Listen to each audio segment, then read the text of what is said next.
Let me read this passage in the Bible for you. Luke 14, verse 28 and 30 says, suppose one of you wants to build a tower. Won't you first sit down and estimate the cost to see if you have enough money to complete it? For if you lay the foundation on and not able to finish it, everyone who sees it will ridicule you, saying, this person began to build a house and couldn't finish it. And this application to this Bible can relate to everything that we do in life. If you start something without planning or knowing where you're going, people might make fun of you because you don't know what you're doing.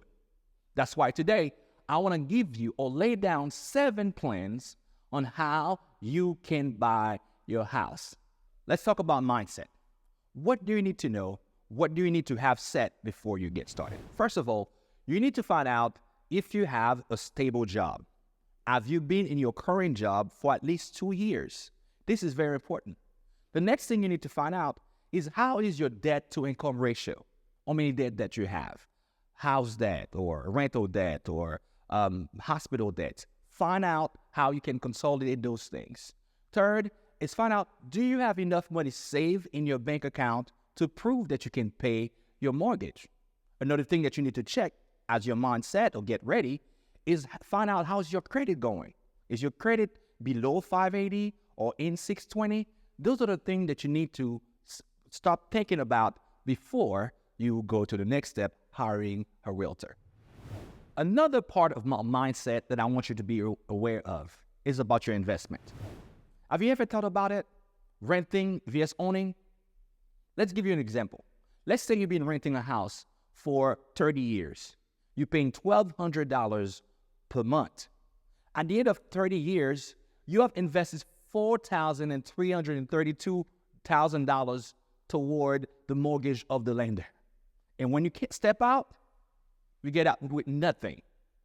However, if you take the same money and stay in a house for 30 years, but you're paying this money toward your house, you're building equity, and when you decide to sell this house, you have more money saving or invested because you are owning a home.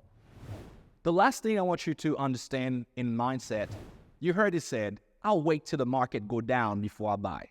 Well, if you have a crystal ball, maybe you can tell me when the Dallas Cowboys will win the Super Bowl. But no, nobody knows when the market is going down. So what I'm encouraging you to do is to buy now, and when or if the market go down, you can refinance your house instead of waiting and compete against so many people that want to buy the same house that you're interested in. Step 2, hiring your realtor. Couple things that you need to know before you hire a realtor. First, you need to hire someone that you trust. Somebody that you can talk to, that you can relate to, that can help you to the market, that understand the market, the ups and downs, and that can help you navigate, or that can bring a team around you to help you buy, sell, or invest. Just give me a call. I'll help you out. Step number 3, you need to be pre-approved. Before you go out and start looking for houses in the 500s, 600s, without knowing if you qualify for 300s, you need to get a pre-approval letter. This will allow you to show to your lenders or to the seller or buyer that you are serious. So ask your realtor, do you have some referrals? Do you have some lenders that you can recommend? Or can you go to your bank and ask for loans?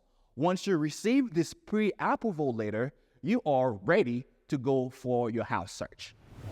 One more thing I'd love you to know about being pre-approved. There's different type of loan.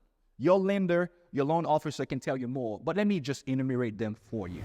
There's what we call the first-time home buyer loans, right? For people that are buying for the first time. There's another type of loan that's called VA loan. This VA loan are for people that was part of the military, them or their family. There's one called a conventional loan. Conventional loan are for people that are buying or investing. You can find this for people that have a house already. And third, that's what we call a USDA loan. Like I said, your lender can explain this to you in more details. Now, in step 4 is when we start looking or searching for your house. Couple of things that you need to know. You need to first start with a list. What do you want to see in your house? Do you want a 3-bedroom or 2-bathroom? 2-story home or 1-story home? Do you want a townhome Or do you want a condo? You want to live in certain neighborhood, or you want to have a certain commit to from your work to your house.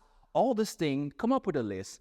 Ask question about what is the pros and cons about a new house vs an old house or an existing home. Ask your realtors and get a list before you go out there and look for your dream home. Now we're in step number 5. This is when we offering money. This is when your agent will negotiate with you. What you need to look when you are offering, it's the price. This is the price that you offer. Is the price that you offer reflect the value of the home? That's one thing. Another important thing is contingencies. Contingencies allow you to step out if there's anything that is wrong in your house before you set your offer. And now you have to look about negotiation. What is the seller asking? Is it time for you to put your earnest money down? Is it time for you to bring with the down payment before you move forward? Those is what's going on in that offer and negotiation part. Now we get to stage 6, and stage 6 is inspection.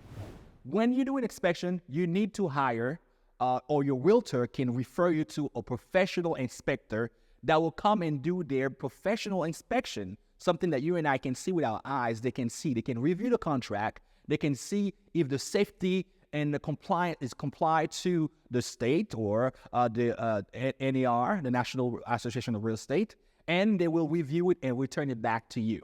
So this step need to be done by an inspector, not by the realtor, not by you, but by a professional inspector. And finally, we are at the closing table. Those are the things that you need to bring at the closing. First, you need to have a valid picture ID that you can show that you live in the state that you are.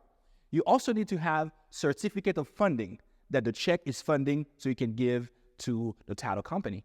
And last, you also have to give proof of insurance that the house have insurance, that you're ready to insure your house.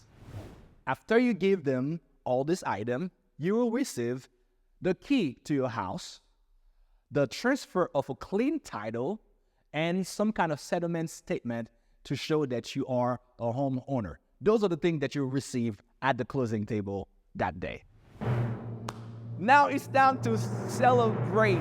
You have done it. Congratulations. You've done all the steps. Now it's time to step outside, take some pictures, you and I, so we can put on social media, so you can tell your friends, invite me for a barbecue, or celebrate or enjoy your dream home. I'm excited for you. Friends, here you have it. Those are the 7 steps for you to follow to buy your dream home. You need more help? Call me, and I'll be more than happy to walk you through this process. Yours truly, Edison Sinat.